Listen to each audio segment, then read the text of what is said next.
Tonight on Primetime Politics, hot button issue.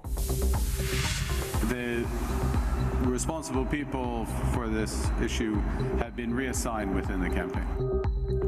The Liberal leader is forced to apologize for 2 campaign staffers, workers who distributed fake buttons at a Conservative conference, one that echoed the words of Donald Trump and election deniers. With just 2 weeks left before Election Day, how could the actions of these Liberal operatives hurt the Carney campaign? We'll explore the issue. This is Primetime Politics. Hello, everyone. I'm Michael Serapio. Well, the Liberal leader denounced 2 of his own campaign staffers today after they were called out in a CBC News story for distributing phony buttons at the Conservative gathering of the Canada Strong and Free Network. Now, one of the buttons featured the Trump slogan, "Stop the Steal," which questions election results. The other had the name of the Conservative campaign director crossed out and written in its place the name of another Conservative strategist who has been critical of the Poilievre team. Now, that has led the Conservatives to issue this statement today, saying the Liberals are willing to stoke election denial and even national unity in a bid to cling to power. Here's what we heard from Mark Carney in response. This is totally unacceptable, to be absolutely clear. And I, on behalf of my campaign, I was unaware of this behavior, but on behalf of my campaign, I apologize for it unreservedly. Okay. I've made it absolutely clear to my campaign that this behavior or anything approximating it or in that spirit is unacceptable, cannot happen again. But could this controversy affect the Liberal campaign? Well, it does come as many of the latest polls continue to show Liberals are in the lead, and that includes Abacus data, whose latest numbers you're looking at right now. Abacus giving Liberals a 4-point lead over the Poilievre Conservatives as it stands. Well, we're happy to have David Coletto back onto the program this evening to talk about his latest numbers. David is the president and the CEO of Abacus Data. David, good to see you. So nice to see you, Michael. So, we noted it right off top. The Liberals still holding the lead in your top line numbers. We'll dig into that in a moment. But I wonder, first and foremost, what your take is on the political button issues, because they were distributed apparently by Liberals at a Conservative rally. What kind of impact could these kinds of dirty tricks, I guess, have on the Liberal lead? Well, I think it's not helpful if this story gets widely known and understood, and it's the perfect thing that can spread over an Easter weekend conversation. I think it goes to the heart of the challenge that the Liberals don't want to recreate, which is this idea that they're not taking this election seriously. And that's been Mark Carney's strength, is that not only is he not a typical politician because he has so little elected political experience, but that he's really positioned himself as this serious person for serious times. And so, these shenanigans, if we're going to call it that, challenge that. And I think it's an unfortunate thing for the Liberals politically if this becomes more widely known, and there's other examples of it that get raised over the campaign. Yeah, if there are other examples, so we're going to keep watching for that. But let's talk about your numbers now. As said, Liberals are very much in the lead, but break that down for us, if you will, into regions. What are they telling you about where this election will be determined? Well, it's they've got a 4-point lead nationally, but underneath that, they've got, for example, a 10-point lead, the Liberals in Ontario. They're ahead by over 20 in Atlantic Canada, ahead by 13 in Quebec, and they're tied in British Columbia. And you look at those numbers, it signals a very clear Liberal advantage, that they could win by a few points nationally, but win a majority government, largely because their vote has always been more efficient, and they're racking up the kinds of numbers that Justin Trudeau won in 2015, and in some cases better. And so the regionals look even better than the national number for the Liberals.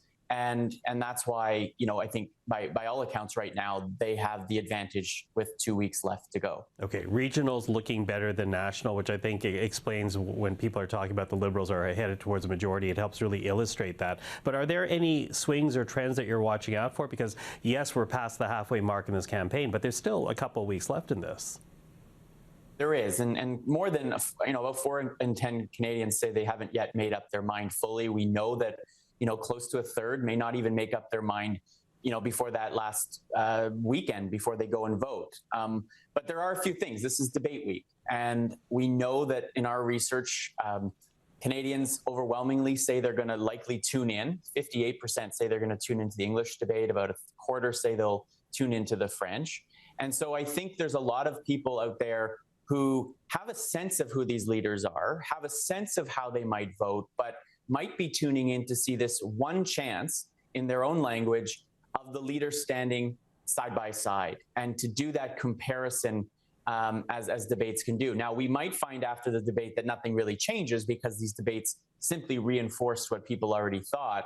But I do think there's still a sense of, not a volatility in the electorate, but a softness there that suggests something big could still change the trajectory of this race. Okay, a softness, as you say, and yes, the French language debate is Wednesday, the English language debate is Thursday. Still a lot to watch out, see if that has an impact on things. But it's one thing to say that you support a party or this person supports one party over the other.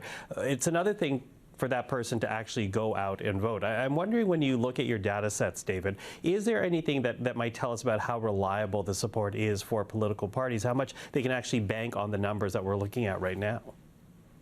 Well, we do ask in our surveys, how likely are you to vote? How interested are you in this campaign? Indicators to give us a sense of not just, as you said, would you support somebody, but will you? And will you turn out and vote?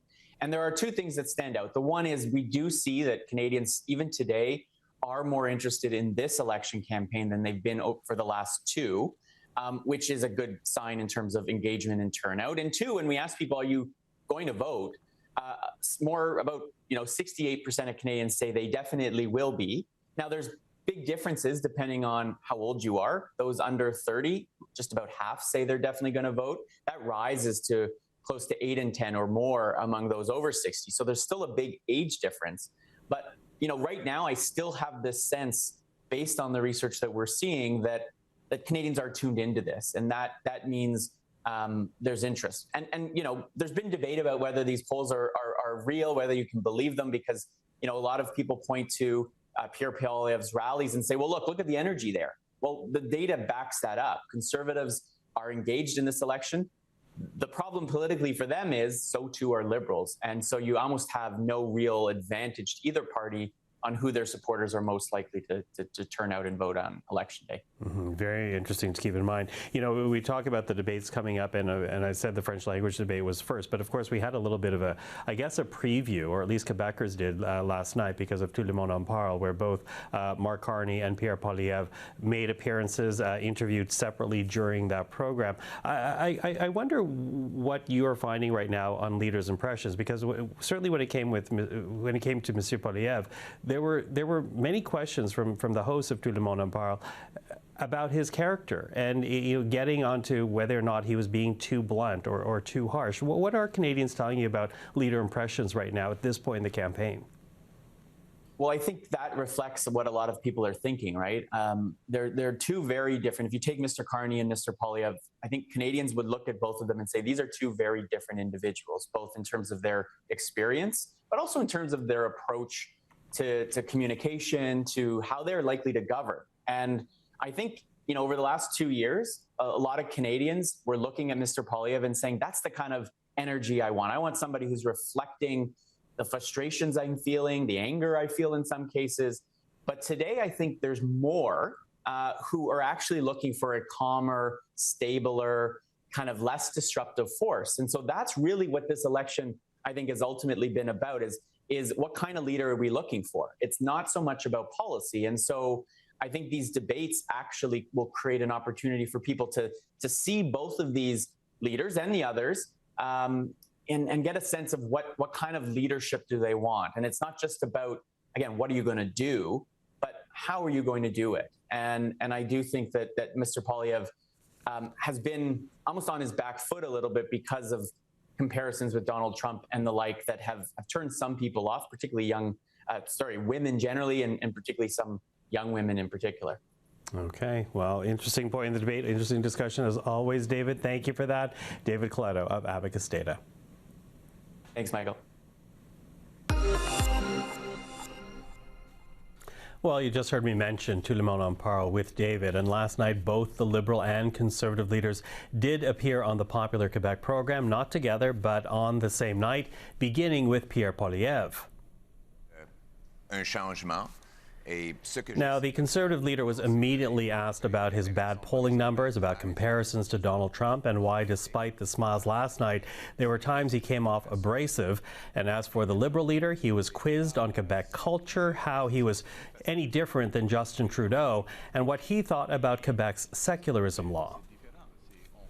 Well, to take us through what happened last night and the impact it might have on the Quebec campaign, we're now joined by Martine Saint-Victor, General Manager at Edelman, Montreal, and Chris Nardi, Parliamentary Reporter for the National Post. Hello to both of you. Hello. Hello.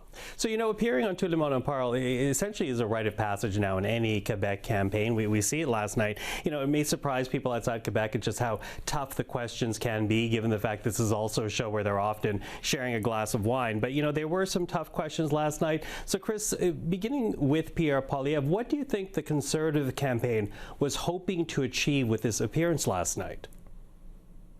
So I think one of the things is that they wanted to show that Pierre Poilievre speaks very good French, that he can communicate with Quebecers, communicate better than Mark Carney, whose French is still decently arduous. I'm sure we'll talk about it, but also show that he's doesn't have to be the attack dog that he really became known for the 2 years that he led the Conservative Party leading up to this election. The very intense, aggressive, always on the attack Pierre Poilievre kind of disappeared for this show, and what we got was a more subdued, affable, almost, quite frankly, looked comfortable, which was surprising to me because this is not a setting in which he would normally be super comfortable, and basically just trying to connect with Quebec voters. The idea for the Conservatives here is that they want to make gains in Quebec. They currently sit at more or less 23%, but they're still a good 20 points behind the Liberals in Quebec. And for them, the idea is that they want to make gains around the Quebec City region. They want to entrench their support, and there's room for growth for the Conservative Party in the province if they can play their cards right, but it has been historically very difficult. So that was certainly something that Pierre Poilievre was set out to do on Sunday evening. Okay, so if they play their cards right, and you know, Quebecers have raised concerns about the way Monsieur Poilievre approaches certain issues and certain debate. So Martine, in terms of your assessment, given what the party wanted to achieve last night on the program, do you think they were able to do it? I think the number one objective is do no harm for both candidates, which means no mistakes, nothing that's going to set them back. I think context is important. Tout le monde en parle is 1 million+ viewers, where you're surrounded with actors from different spheres. So you have to be able to understand Quebec culture, go back and forth, and both candidates, Mr. Poilievre certainly achieved that. I agree with Chris that he showed a more approachable side. He did answer some tough questions like defunding the CBC versus Radio-Canada, the differences between Donald Trump and him. And he did show a side that was more, less politician, more human. So in that sense, he achieved what he set out to do. Now, in context as well, Mr. Singh was on the show last week, and he did very well. We did not see the numbers change in Quebec, despite the performance on the show. Next week will be Mr. Blanchet. So again, what you don't want is to make mistakes, and you want, if you know, the objective of these types of interviews as well is in case somebody hasn't been following the campaign, then it's an opportunity for an elector to see a different side of the candidate. So in that sense, it was a success. Mm-hmm. And what about Mr. Carney? Because you know, you noted it, Chris. His French is not strong. We all know that going into last night. His French is not as strong as Monsieur Poilievre's. What do you think he was able to accomplish last night? Well, I think as Martine just brilliantly said, is that for both leaders, but especially for Mark Carney, it was about maintaining his party's 20-point lead in the polls, not basically falling flat on his face, making an egregious French mistake like, as we know, he did during the Liberal leadership French debate, where he mistakenly said, we all agree with Hamas instead of on Hamas. And I think he generally avoided doing that. He wasn't necessarily as clear as any of the other guests, quite frankly, on the show, but he didn't fake face plant. He was there to kind of project the same Mark Carney that we've seen throughout the campaign as, a businessman who's managed crises at the Bank of Canada and the Bank of England, and who is ready to do the same with Donald Trump, but just generally also try to show Quebecers that he understands their realities and can speak to them. I don't know how successfully he answered the last question that the host, Guillaume Lepage, put to him, which was, what do you know about Quebec? Tell us something you like. Name a cheese, name an artist or something. He kind of sidestepped that one. Again, I'm not sure that this will have a dramatic impact on the campaign necessarily, but I don't think he really showed that he is a Montrealer or a Quebecer or someone who fundamentally understands the province on a cultural level. But I don't think he face planted either. And quite frankly, I think that's what they were really going for as a preparation for this week's French language debate. Martine, what do you make of Mr. Carney's performance and what he did last night? Because again, his French is not as strong, and I think outside Quebec, people do wonder how that's going to ultimately affect the Quebec vote. Well, about the French, it's important, again, to put it in context. There's a CBC Radio-Canada journalist who said a couple of weeks ago that when he speaks of Mr. Carney's French, he actually hears from viewers who say, lay off of his French. It's good enough for us. Move on to something else. So it's not as much of it's not as much as a big deal as everybody's trying to make of it. And also, he was very modest yesterday. He said, I know my French is not perfect. I know my answers are too long. I'm doing my best. And the reality is that this is what we want in Quebec. Somebody is going to make the effort. We also understand that he speaks it well enough to be able to explain to us what he's going to do about the tariffs, which is the number one question. The number one issue to deal with. And also, he did show that he understood Quebec culture. He was asked about a singer that he appreciates. And also, you could tell that he knew he had a deficit because since the beginning of the campaign, there has been kind of this sense that he didn't understand Quebec culture or did not appreciate it enough or didn't emphasize it enough. But I thought yesterday he came off very well. And again, that modesty can go a long way. And he answered the tough questions about Brookfield, about other issues as well, the fact that he's not a politician, the fact that he's been taking breaks from the campaign. So again, do no harm. No harm was done.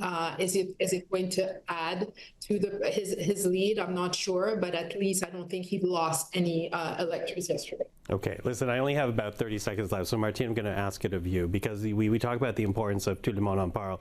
Was last night's appearance more important than the French language debate, or are we going to see more emphasis on the French language debate in terms of people making up their minds in Quebec? And sorry, it has to be a quick answer. Yeah, so I'll tell you something that the Liberal Party is doing extremely well, and they did that after the interview on RDI 2 weeks ago, which is they extract parts of the interview and then they share it on social media immediately after the interview. They do it with English subtitles and they do it with French subtitles, which is great because the reality, although it's 1 million+ viewers, not everybody watches Tout, monde, parle, and it's an opportunity to reach electors outside of Quebec. And they did that last night. It was very efficient communication. So in that sense, it was a success. Okay. Well, of course, the French language debate coming up in a couple of days. But for now, Martine, very nice to meet you and speak with you. Chris, I look forward to seeing you back in Ottawa, my friend. Thank you for this evening. Thank you. Have a good night. And a couple of notes on the debates coming up this week. The French language debate is on Wednesday. Our coverage begins at 7:45 p.m. Eastern. That's with Catherine Lefrance. And then the English debate will be Thursday evening, 6:30 p.m. Eastern is when we begin the coverage. That will be with me and Eric Grenier and a few other special guests for the debates this week. Now, as this campaign goes on the sidelines, Canadian efforts to buy Canadian continue right across the country. You may remember it was the former Prime Minister Justin Trudeau who, on January the 21st, called on Canadians to support local products. A call to arms to push back on American tariffs that Donald Trump signed into order his first day in office.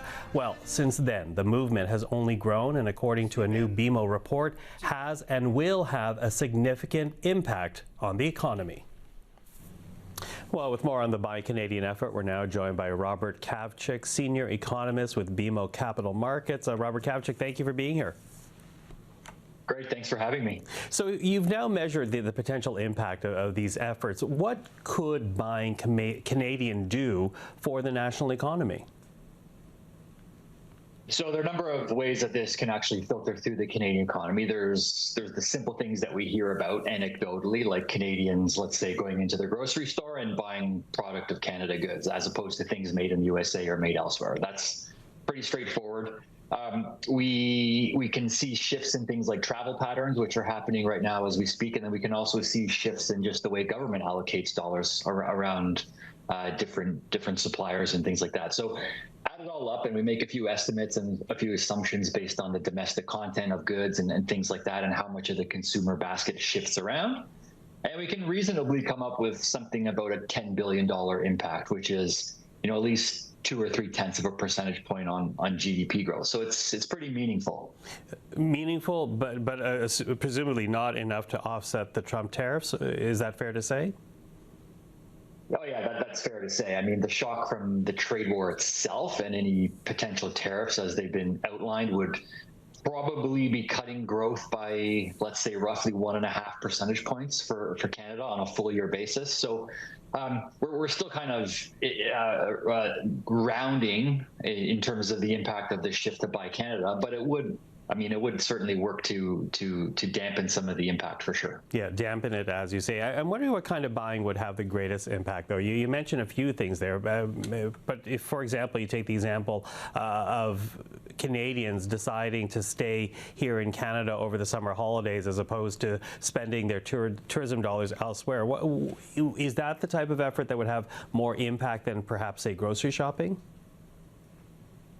Yeah, it all has an impact, right? So a couple $1 billion here, a couple $1 billion there. I think just the size of consumer spending in the economy itself gives more leverage to that segment, right? So Canadian goods spending, as an example, even if we just see an incremental shift of the share of spending that Canadians do with more awareness to products that aren't even just fully produced in Canada, but have more domestic value added, you can really quickly get up to about $5 or $6 billion of an impact. Travel is another one, and at the end of the day, Canadians are still gonna take trips outside the country, right? We can take staycations and travel domestically, fine, but there's not just quite as much firepower on that front. And what we're actually seeing anecdotally is not even just a Buy Canada movement, but kind of an ignore the US movement as well. So Canadian bookings to the US are looking to be down 20 or 30% year over year going into the spring and summer for US travel, but trips over to areas like Europe are actually holding pretty steady, if not gaining momentum. So some of the shift is also, away from the U.S. as opposed to all of that dollar staying in Canada domestically. Okay, so if not as a big of basket, I guess, when it comes to travel, what about procurement? Because there is right now this push for governments across the country, municipal, provincial, federal, to focus on public procurement and investing in Canadian. What's the potential impact of that? Oh, that's pretty significant for sure. Like in terms of the total dollar spent, you're talking a pretty meaningful chunk of the economy.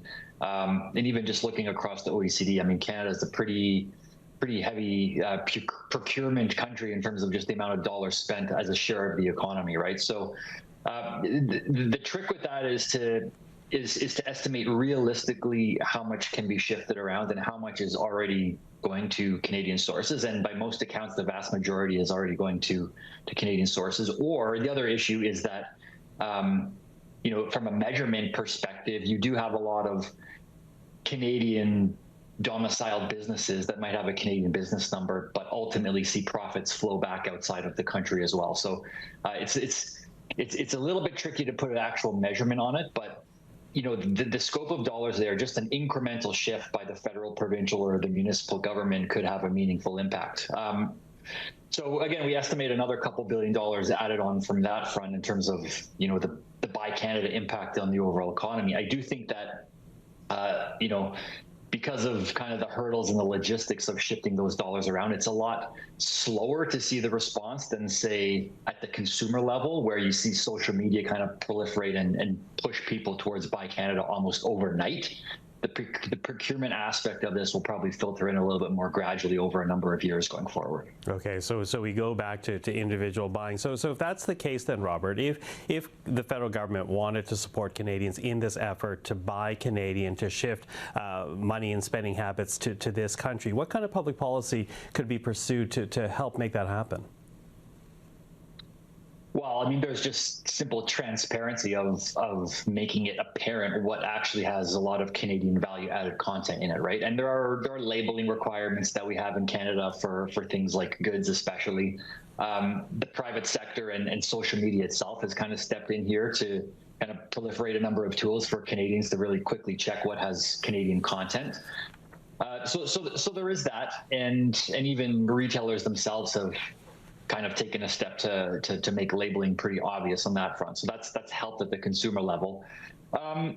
You know, at the public policy, at the provincial and the federal level, we could very well possibly see some kind of tax credit in you know, directing towards Canadian-made goods. And think about the auto sector as one example, right? The auto sector is under a heavy attack here by the trade war because of how integrated the supply chain is. There are a number of models that are produced domestically in Ontario that have really high Canadian value-added content. And could we see some tax measures, be it sales tax exemptions or some temporary sales tax credit to products that are produced with high value-added content in Canada? I think, you know, if the government, either federally or provincially, really wanted to push this and reinforce this forward, that's probably one thing they could do as well. Well, very interesting to see the economic impact in your report, Robert. Really appreciate you joining us to talk about this. Thank you for this. Yeah, sure. Thanks for having me on. And that is Primetime Politics for this Monday. I'm Michael Serapio. For everyone here at CPAC, thank you for watching. Primetime Politics is back tomorrow evening. Until then, take care and have a good night.